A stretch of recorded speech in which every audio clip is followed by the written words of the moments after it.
Namamayagpag hindi lamang sa local kundi maging sa international scene ng ating P-pop boy band, the SB19, ang ating panagot sa K-pop idols. Maraming gustong sumunod sa yapak nila, tulad na lamang ng The Buddies Next Gen. Kilalanin natin sila sa ulat ni Naomi Tiburcio, On Assignment. I want some, I get some, no later. Hindi na uso ang pagpayag lang, mananahimik lang ganon. Kilala ang mga Pilipino sa pagiging talentado, mapakanta o sayaw o sabay man. Tiyak na hindi magpapatalo. Kaya naman hindi nakakagulat kung marami ang nabubuong girl and boy groups ngayon sa bansa. At ang sigaw ng mga kababayan natin, P-pop Rise.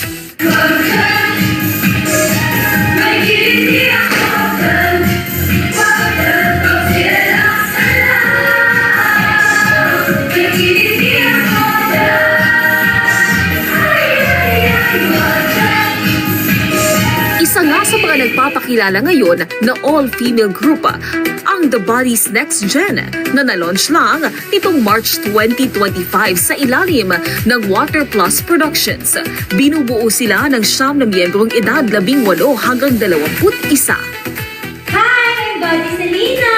Hello, I'm Buddy Wendy. Hi, I'm Buddy Jade. Hi, I'm Buddy Dara. Ang Buddy Amara. Hi, I'm Buddy Dior. Hi, I'm Buddy Kesha. Hi, I'm Buddy Iris. Hi, I'm Buddy Tia. We are the Buddies Next Gen.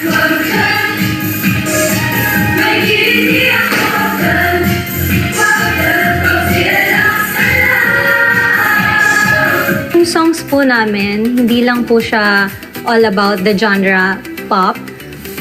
We are also ready to try yung mga songs po na makakasabay po yung other generations, like yung mga Broadway dances, pwede rin po mga cha-cha, maybe yung mga for Filipino na yung mga pambansang sayaw po natin. We are ready to try different genres. Una nilang inilabas ang nirevive nilang version ng kantang Kiriti ng dati ng sumikat na The Buddies.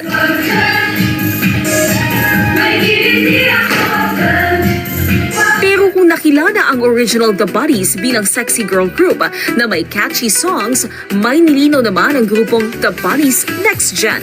Mostly po natatanong po ito sa amin, we are sexy but wholesome. Meaning po, hindi lang po kami sexy, hindi lang po kami sumasayaw.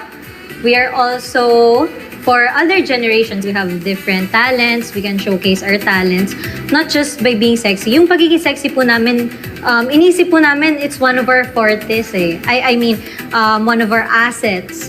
So, for us po, hindi po siya actually negative. Hindi naman po kami naapektuhan. Kasi, although sexy po, magaganda naman po yung songs na pinakikita po namin and yung mga talents po namin, for sure, magugustuhan po ng mga tao. May kanya-kanya rin silang journey stories na bitbit na anilay nagpapakiliti sa kanilang fans. Gaya na lang ni Buddy Dior na na-discover lang habang nagtitinda. At first po, nagtitinda lang po ako nun sa store namin. Then nakita po ako ng manager ko na si Tito Jimmy. And sabi niya po sa akin kung gusto ko daw po mag-audition dito sa Buddies Next Gen. And then sabi ko yes po. Natulog lang po ako ng isang gabi nun. And then pumunta na po ako dito para mag-audition sa ng Diyos na natanggap po ako. Itinuturing naman ni Buddy Kesha ang kanyang karanasan bilang pinaka-naiiba sa lahat ng mga miyembro.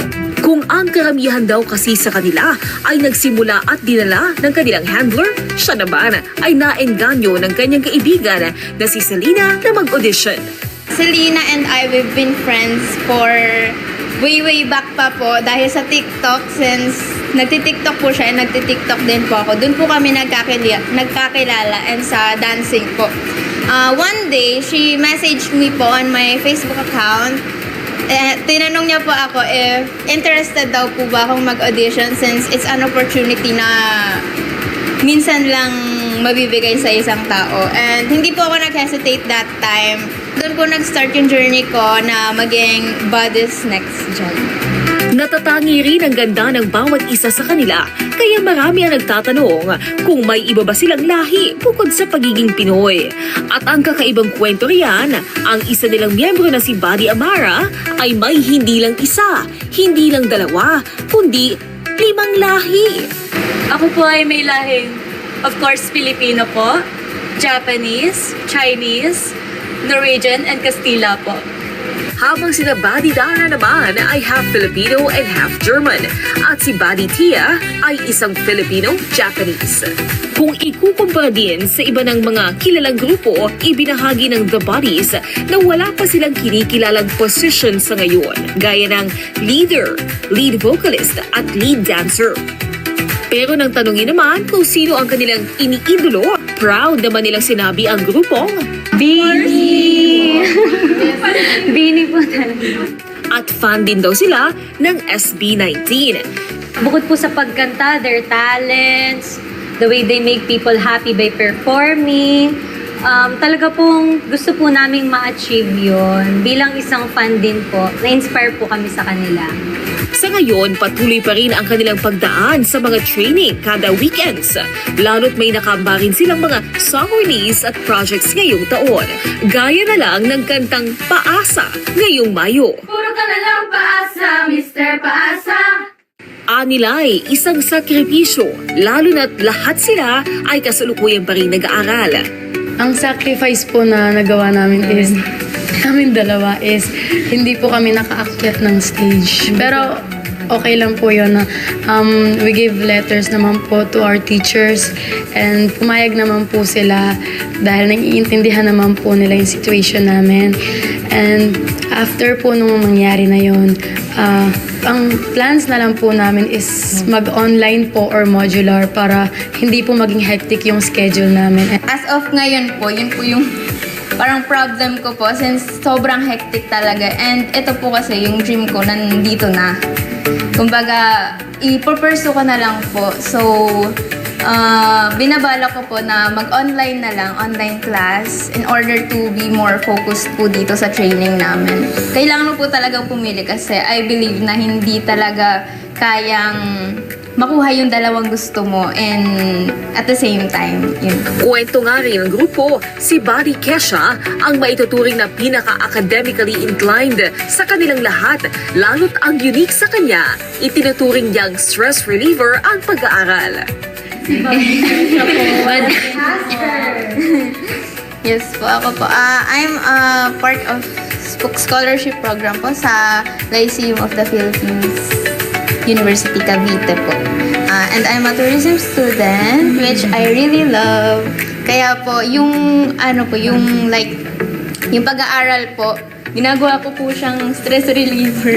Kaya nabibirdohan din po sila sa akin minsan. Pero para po sa akin, dun po ako nakakahanap ng peace of mind. So, Patunay na sa pag-abot ng pangarap, hindi mawawala ang sakripisyo, maliit man o malaki. Isang hamon para sa isang nangangarap, umaasa na sa mga susunod na taon ay may mararating ang bawat pawis at panahong kanilang ginugugol sa mahabang panahon.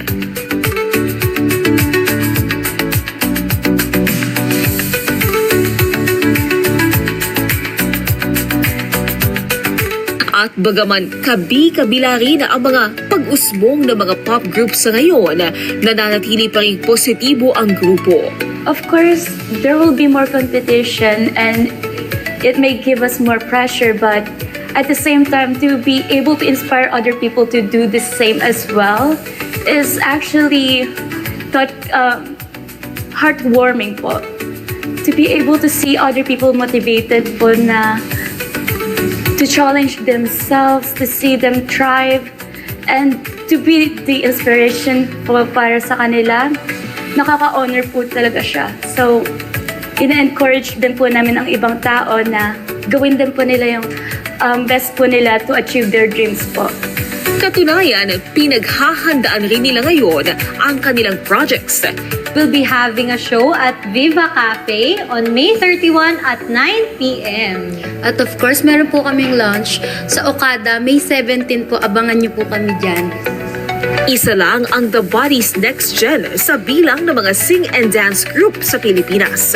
Layong ipakita hindi lang ang kanilang talento kundi maging ang kanilang kwento sa libo-libong tagapanood.